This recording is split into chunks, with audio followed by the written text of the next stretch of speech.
Anchor from Defiance Middle School, and this is News 6. Here with a story on Fort Defiance is Monica Vargas.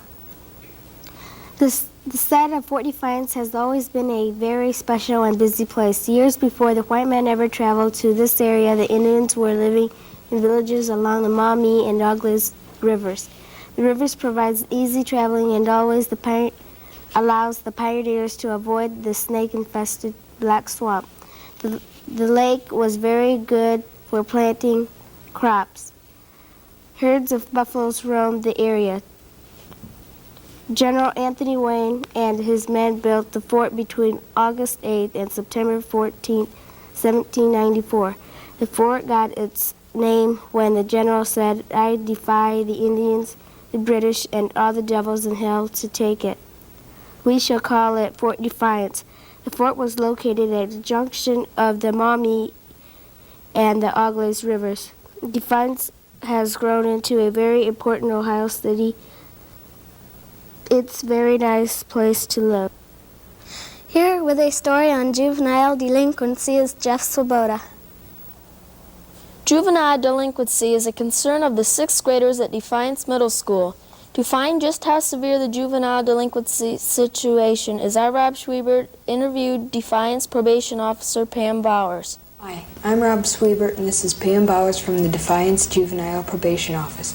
She is here to answer some questions concerning kids and crime. Pam, how many kids get into crime each year in Defiance County? Rob, I think there's somewhere around 190 kids, and that includes both. We have two categories. That includes delinquency, which means that what they did would be a crime if they were an adult. And we have another category that is called unruly, and that means that what they did would not be a crime if they were an adult, like running away or skipping school or things like that. And that 190 includes both. Is it mostly shoplifting or what? I would say that shoplifting probably plays a real big part in the things that we have in here. The other things that really seem to come up a lot include vandalism and truancy from school, skipping school. What can stop juvenile crimes? Okay, I guess I can think of a couple things. One thing I think is that parents need to realize from the time that boys and girls are small that there's three parts to a person. There's his physical and his mental and his spiritual part, and I think sometimes the last part gets neglected. Kids, please stay out of crime. It's a bad way to get started. This has been Rob Schwiebert with Pam Bowers reporting for News 6. Nuclear power has been a hot issue nationally for quite some time. The recent 3 Mile Island accident has made the situation even worse. Here with a News 6 editorial on nuclear power is our Dan Shaver. We at Defiance Middle School all think that nuclear power plants should be shut down. Nuclear power plants can leak radiation. They also add to the pollution problem. The nuclear power plant in Port Clinton, Davis-Besse, has been shut down 4 times due to the safety problems. There have been anti-nuclear demonstrations at both 3 Mile Island and Davis-Besse. We feel nuclear power plants should be banned. There is a new safety system in Defiance, Ohio called the Helping Hand Program. The object of this program is to protect children from strangers who might want to hurt them. Any child that needs help can go to a house with the Helping Hand sign pasted in the window. The adult members of the Helping Hand program call the police so they can question the child about the suspect. The people of Defiance think the Helping Hand program is a good idea that will make the city a better place to live. Defiance Middle School has a unique educational advantage. They have a greenhouse. Here is Monica Vargas to tell us a little more about the subject. Defiance Middle School is very fortunate to have a greenhouse. The greenhouse is located between the cafeteria and middle school. Mark Gruber asked Mr. Mack, our principal, a few questions concerning the middle school greenhouse. How much did the greenhouse cost? Greenhouse cost between $10,000 and $11,000. When and why was it built? It was built 3 years ago. It's the third year now that we've been using the greenhouse.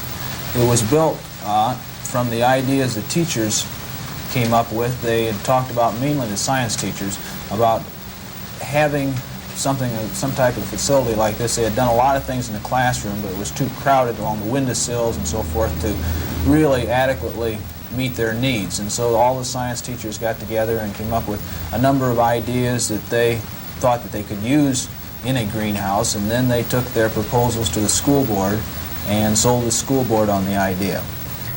How do classes use the greenhouse? The greenhouse has been used for a number of different projects. Some of them have used it a year ago. One of the language arts classes came up with projects. They grew some plants, and then they wrote stories and articles about how they had grown the plants and taken care of them. The biggest project has been the Paradise Gardens project, which is done with Mr. Bowden and Mrs. Dangler's classes. And they have raised the plants, they've sold them, they've had formed a complete company and sold stocks in the company, and have different officers, and they've had people assigned to doing different projects in it, people from cleaning up to marketing the projects and all different types like this. This has been the biggest project from all of the greenhouse uses. Who takes care of the greenhouse? The greenhouse is mainly taken care of by the people in Paradise Gardens company, in Mr. Bowden's classrooms. They have different ones assigned to watering it, taking care of the plants, trimming them, and selling them. So they handle day-by-day care of the greenhouse. Do you think it was worth it? I think it was very much worth all of the money and the effort that went into it, because it is used a lot, and I think all the students have learned a lot from all the different projects being done in the greenhouse. This has been Mark Gruber with Mr. Mack for News 6. Dog can be man's best friend, and Shanon the narc dog certainly loves his master, Officer Van Horn. Here with that story is News 6 reporter Jeff Swoboda. The Defiance County Sheriff's Department is very proud to have a dog as capable as Shanon to help them with special duties.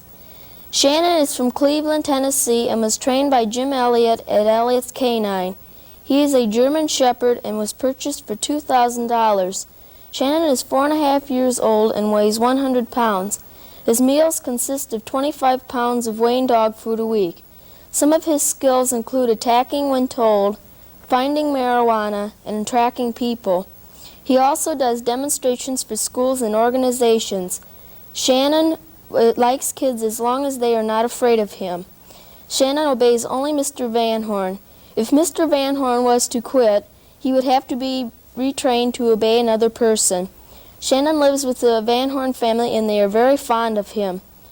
Shanon is quite an asset to the Defiance community and our law enforcement agency. Thank you for watching News 6. I'm Holly Junker for Defiance Middle School. Next week's News 6 school will be Lake Elementary.